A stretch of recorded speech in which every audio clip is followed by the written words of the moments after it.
one you guys have been waiting for. Oh, wow. Well, it's not. I thought there was one more too. I thought there was one more too. It's not really a talk. It's a wrap-up. Oh, This is the last real talk. So this is church president? Presents. We're going to wrap you up. Everybody gets a bow. Okay. Woohoo! According to the Book of Common Prayer, the ministry of all people in the church is to represent Christ in his church. In our case, or the case of the lay people, it's to bear witness to him wherever you may be.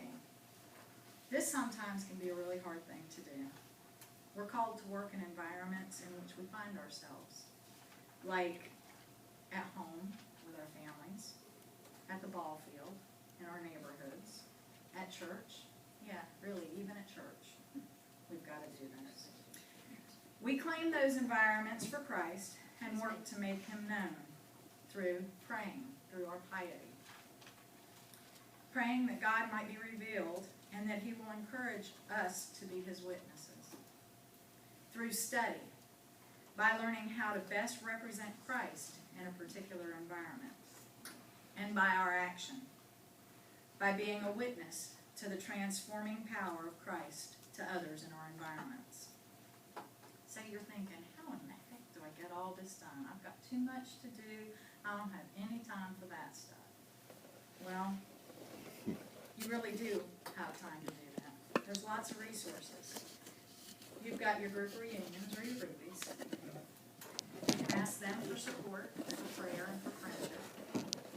I know for many of you, your groupies are a vital part of your walk with Christ.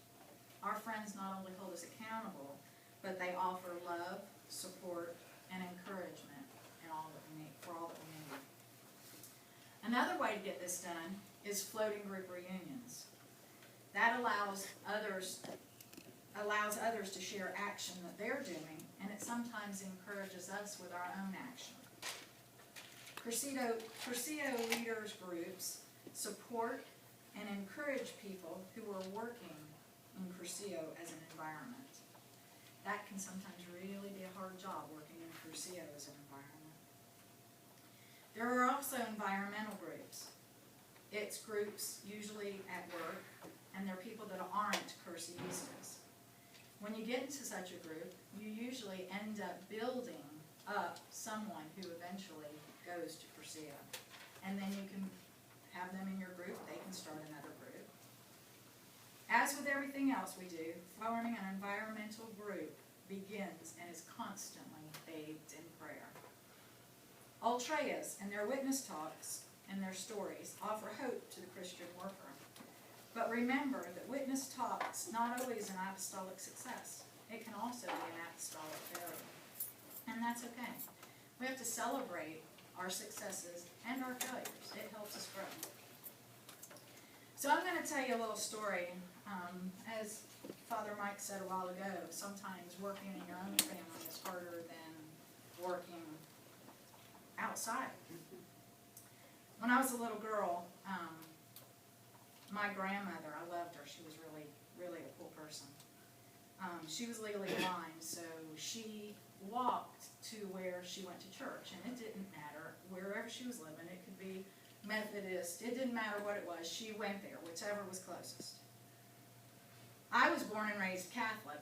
My mom and dad were married Catholic. I don't know how that happened because my dad never went to church or never did anything. But my mom did. So my mom sent us to Catholic school, my brother and I. My mom would go to church with us. But my brother wouldn't go and my dad wouldn't go. Well, when my mom got sick and she was having a real hard time. And so we asked my dad to go to church with my mom, and he wouldn't go. He'd drop her off and then pick her up, and he'd pick her up late or whatever. She couldn't drive at that point. So anyway, she ended up getting really sick, and I moved her in with me. She fell and broke her neck, so I had to put her in a facility. Well, at that time, I was grouping with some men, and we were working on a team in the Diocese of Atlanta, and we'd go back and forth. way, she was at Emory, and so our team meetings were at the cathedral. We'd stop on our way and visit my mom, and they're kind of jokesters. One of them's sitting in here, so it's kind of hard for me to talk about it. They're kind of jokesters, so they play with her, and she was quite a jokester, and she liked that. She could see Christ's love coming out in them. We'd go to our team meeting, and then we'd come back from our team meeting and stop and visit her again. Well, during that whole time, we had a new priest, too. And he was a young guy, and I thought, he'll never go visit her or anything. Well, he went, visited her all the time, from Sawtee to Emory. He'd go and visit her. And my dad was watching all this going on. And he was kind of like, wow, this is pretty cool. These people are really kind of cool people. I think I might want to be associated with them. Well, Mom got out of that rehab place for a short time, came back home, went to church with us, did that kind of stuff. Anyway, my mom ended up dying. And all of these guys went and visited her, and Scott, our then new priest, sat with her actually while she was dying. And my dad was like, okay, I think I can do this.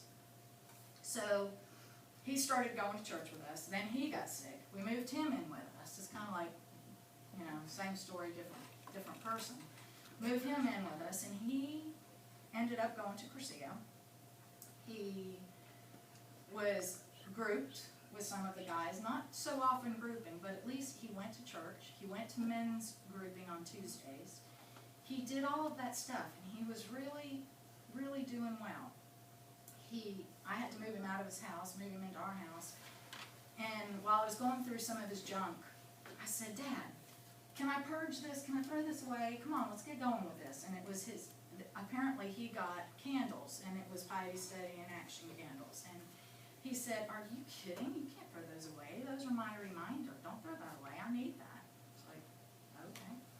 So we pack up and get him to my house. He did all of his good stuff. He did very well. He now has died. My dad died in January.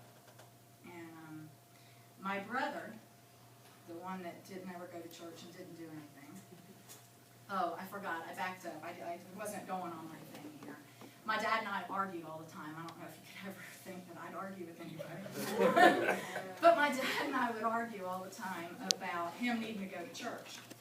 He'd say, I don't need to go. I'm not going. I'm like, my grandmother's going to be happy. I get to heaven, you're not going to be there. And she's going to be so happy. And all the time we did this. And I'd come up with those goofy things like, you know how a fire goes out if you take one log off of it, that log doesn't burn anymore, you have to have all those logs together. You know the story. I'd do that thing to him, and then nothing. He didn't like it. He's like, yeah, whatever. But anyway, then with all of that Christian men witnesses that he saw in my friends, he thought that it was a good thing. So anyway, now my dad's died, and my brother's watched all this. He isn't doing anything. You can't talk to him about it. He's not there, he's not in that place. But neither was my dad. So I'm kind of thinking, like father, like son? I hope so. Anyway, I'll try it. Everybody do something in the family.